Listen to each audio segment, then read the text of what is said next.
Va ora in onda Chilometro Zero, agricoltura, pesca e ambiente, a cura di Lorenzo Viviani.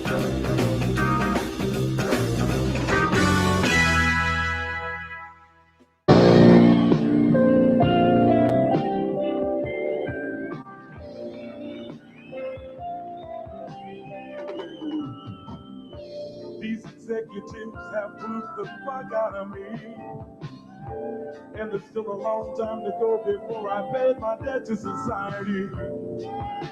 And all I ever really wanted to do was play the guitar and bend the string like ring, toot, toot, toot, toot, toot.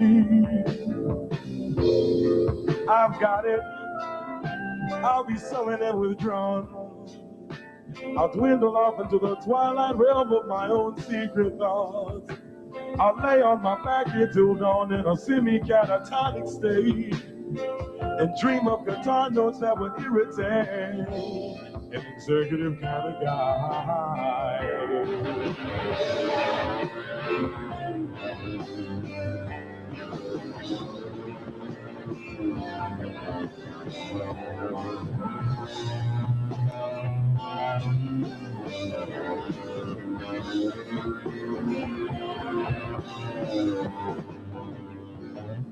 Well, I guess that one did the trick.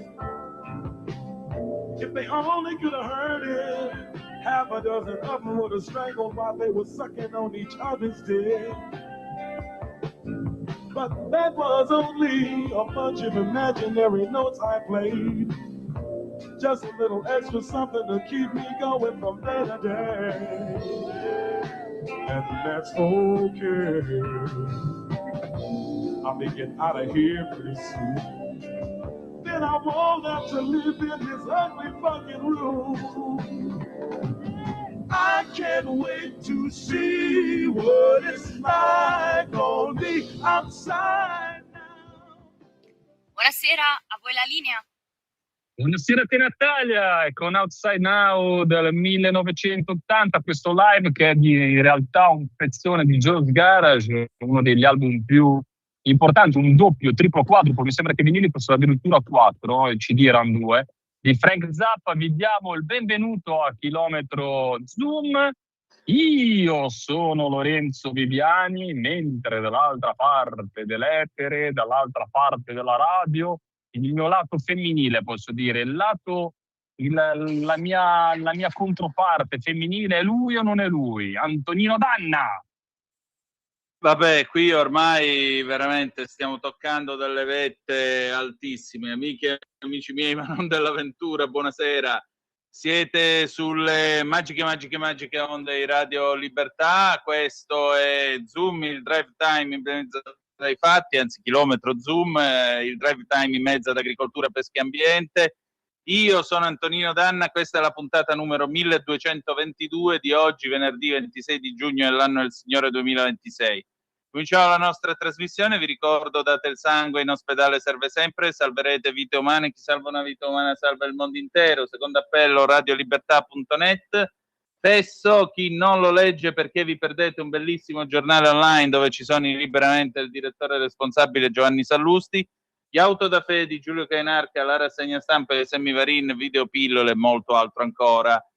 340-670-9659 per le vostre zappe o WhatsApp che dir vogliansi. Se volete scriverci 0292947222 quando ve lo dirò io, perché naturalmente apriremo il telefono.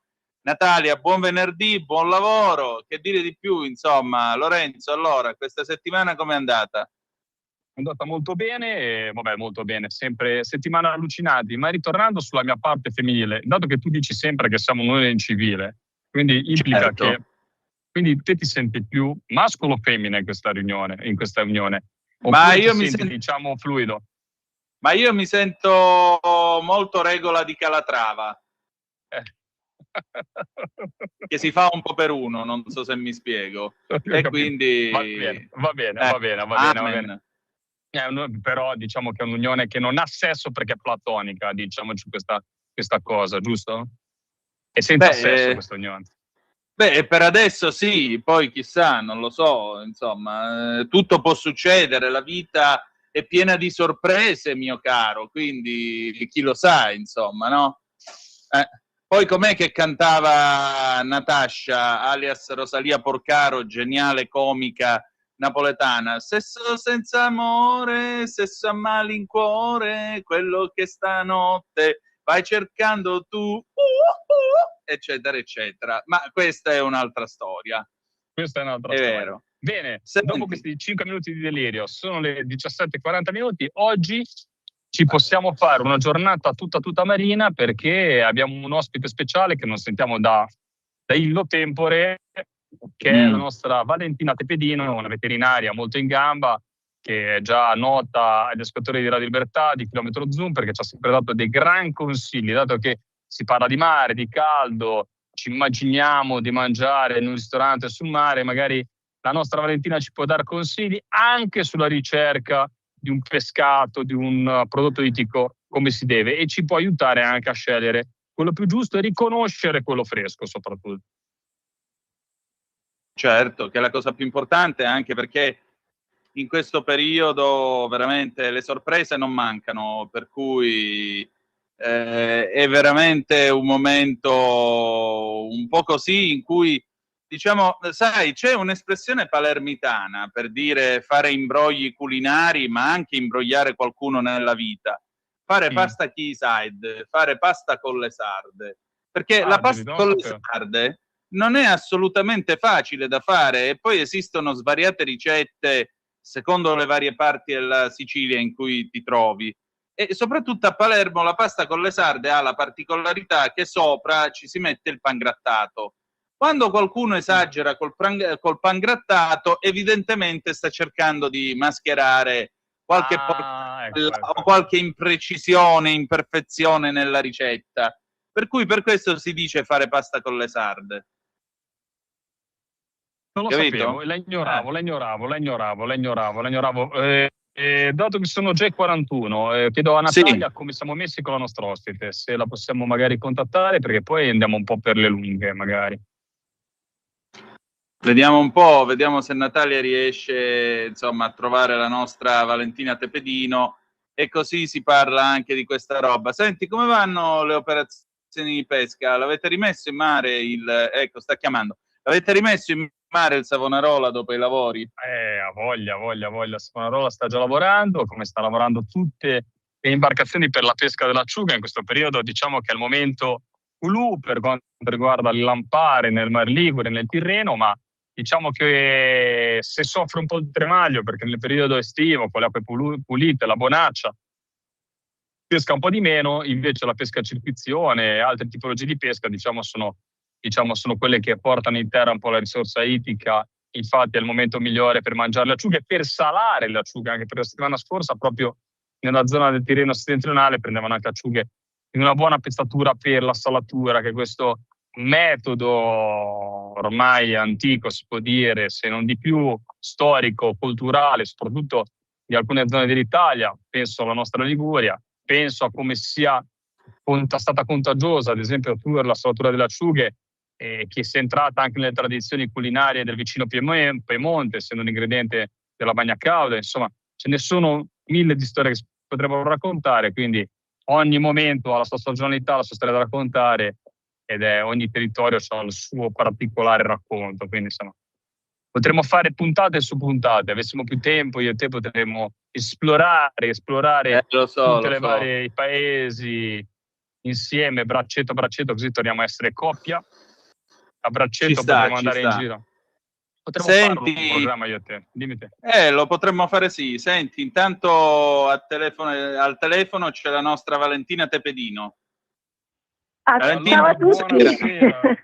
Buonasera Valentina, stavamo aspettando il tuo intervento, perché insomma era bello parlare, interessante soprattutto dei prodotti ittici nel momento in cui si va a villeggiatura. Molte volte si arriva seduti al ristorante, si pensa di mangiare una cosa, invece se ne mangia un'altra, insomma, ed è molto importante, diciamo, la conoscenza. Ricordiamo Valentina Tepedino, medico veterinario, Eurofish Market e mille altri tipi di collaborazioni.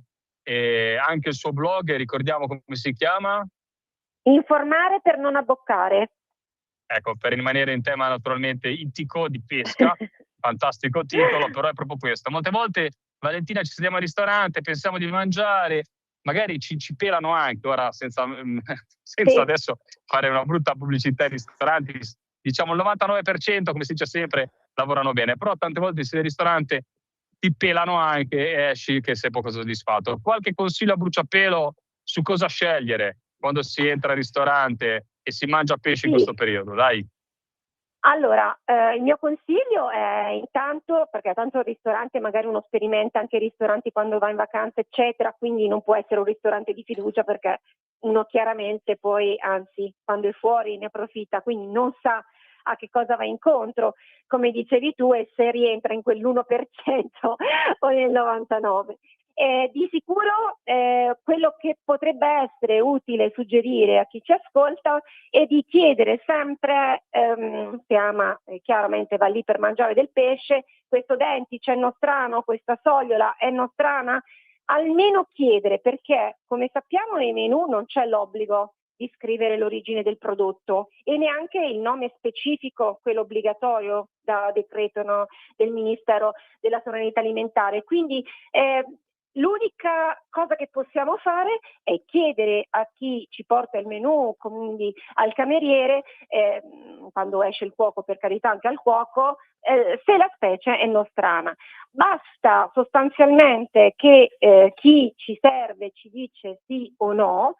Già fondamentalmente intanto si dice chiedo in cucina e magari torna con una risposta, è già qualche cosa. Io quello che suggerisco è ancora ulteriore, però proprio di scegliere, se vogliamo mangiare il prodotto nostrano, dove lo scrivono a caratteri, non dico cubitali, in modo chiaro nel menù, perché non è vietato. È vero che non è obbligatorio, ma non è neanche vietato. Quindi certo, e poi fammi dire, Valentina, scrive delle informazioni in più nel menù. Diciamo, infatti, poi quell'affermazione deve essere un'affermazione, quando uno lo dice deve essere vera, insomma. Quindi si assume una responsabilità. Quindi se uno lo scrive è un'assunzione, cioè dice se non lo dici puoi non dirlo. Però se una volta che lo dici, scegliamo quello che lo dice perché se l'ha detto diciamo si assume responsabilità di quello che dice, insomma. Quindi se dice fischi per fiaschi comunque è sicuramente che pone, sicuramente insomma è più serio, cioè, secondo me. Poi io sceglierei di più uno che me lo mette e che me lo dice basta, così, perché ma invece diamo un consiglio, così ti punzecchio un po', dai, cerchiamo di andare un po' dentro a un argomento ancora un po' più approfondito rispetto ai soldi che fanno un po' tutti. Chiediamo un po', tipo, vogliamo essere un po' più ecologici, vogliamo essere un po' più intenditori. Tu cosa chiederesti adesso al ristorante? Tipo l'altro giorno per una trasmissione televisiva ho fatto non vi spoilerò chi era, ve lo dirò solamente, diciamo, prima siamo andati in un ristorante e abbiamo mangiato una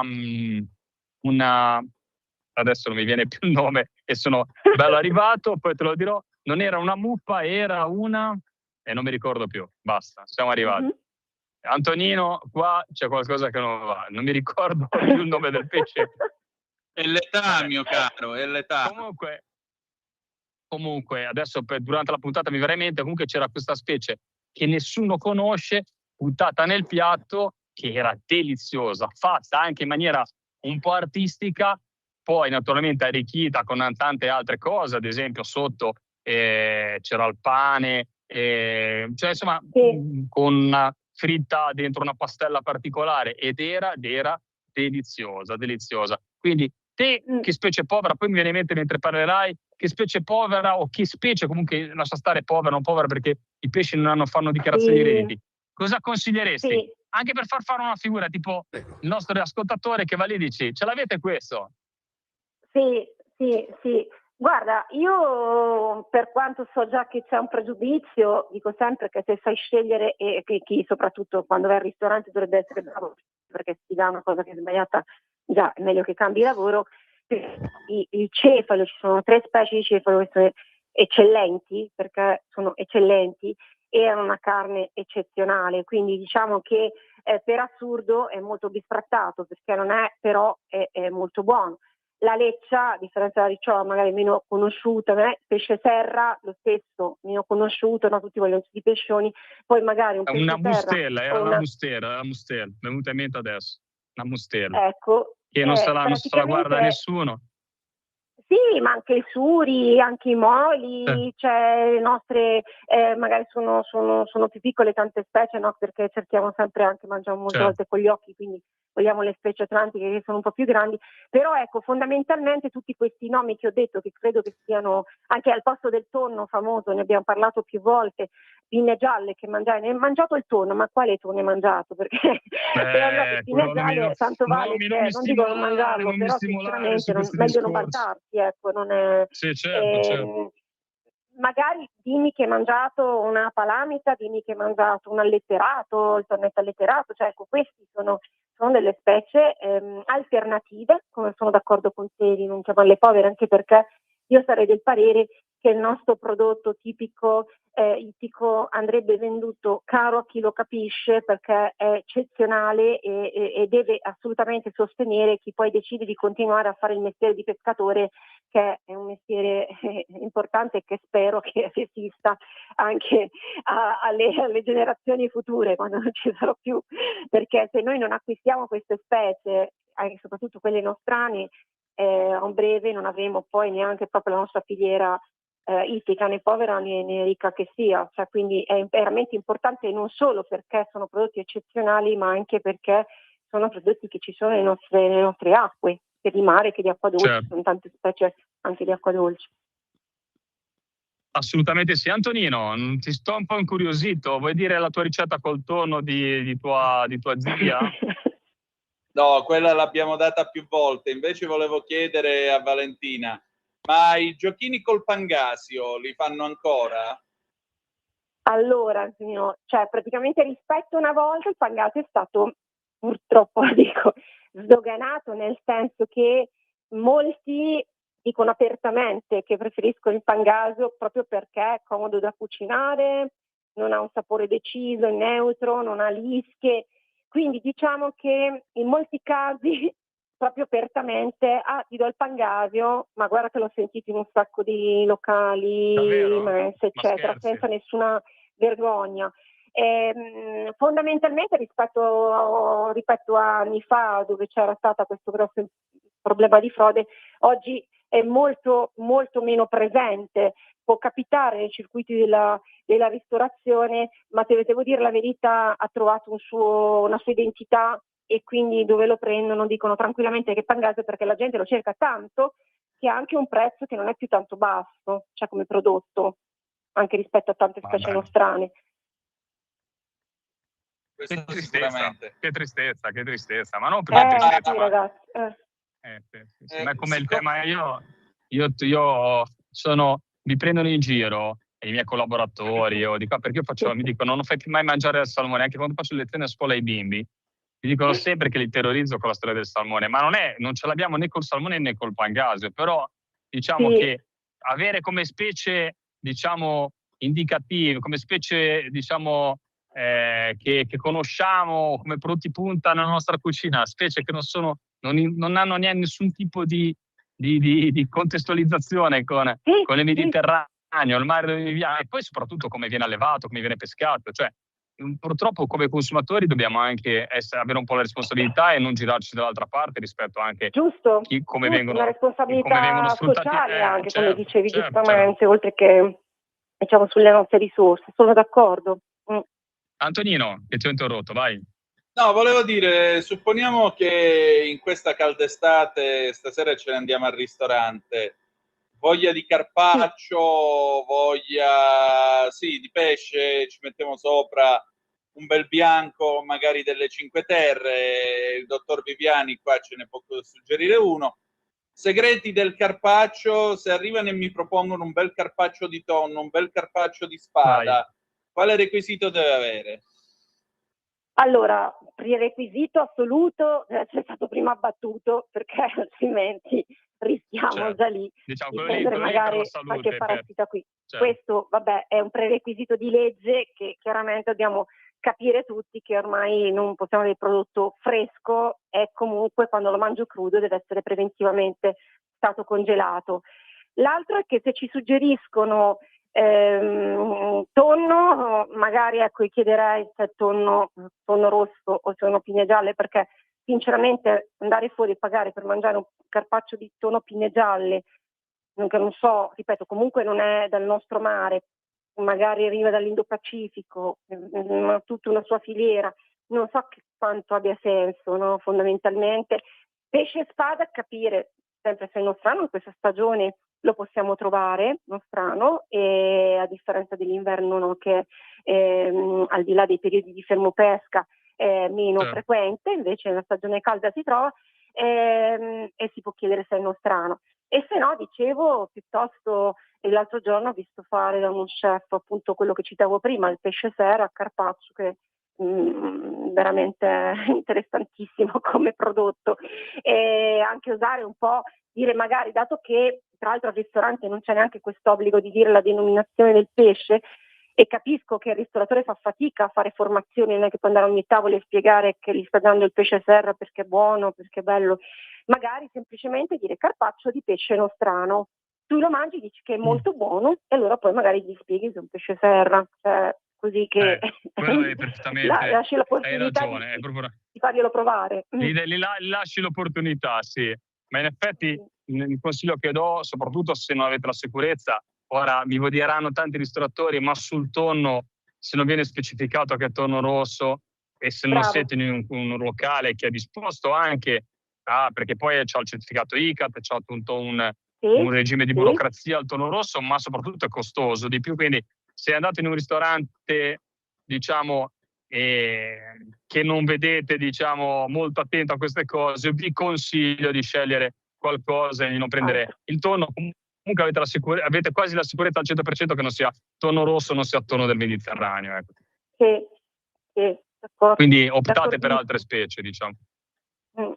Detto questo, allora Valentina, prima della fine dell'estate ti risentiremo perché è stata una chiacchierata interessantissima. Io consiglio a tutti di andare sul tuo blog, l'abbiamo detto all'inizio, informare per non avvocare, perché se siamo, diciamo, al sicuro e sappiamo leggere le etichette, sul pesce etichette ce ne sono veramente ancora un po' poche e bisogna farsi un po', diciamo, un po' di cultura in più, quindi ascoltare qualche buon consiglio. Informare per non avvocare di Valentina Pepedino.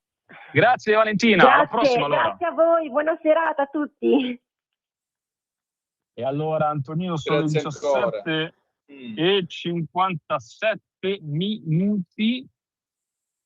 È stata una chiacchierata molto importante, ci ha un po' rinfrescato, ci ha fatto un po' preoccupare, ma preoccupare nel senso buono del termine, perché ci ha responsabilizzato un po'. Quindi quando si va al ristorante, un po' attenti, non mangiamo il pesce anello, il famoso anellone, che è un tottanone, un calamarone dell'Atlantico tagliato, il famoso pesce anello che piace ai bambini, che non è un pesce, è un mollusco. Cerchiamoci qualche specie nostrana, un po' meno salmone, un po' più sugarello, un po' meno pangasio e più qualche pesce serra, che fra parentesi il pesce serra è un pesce che si è spostato, diciamo, nell'areale del Mediterraneo meridionale. Ce n'è tanto anche a livello costiero, c'è tantissimo ad esempio dentro i porti di pesci serra, chissà come mai. Parentesi è voracissimo e lo fischi anche con la lente. Detto questo, sono le 17:59 minuti. Io lascerei, così almeno abbiamo quell'anticipo che non ci facciamo poi fustigare dal direttore responsabile, quindi vi lasciamo all'intervallo e noi ci riprendiamo dopo liberamente di Giovanni Sallusti e per la seconda parte di Chilometro Zoom. Grazie, a tra poco. Avete ascoltato Chilometro Zero.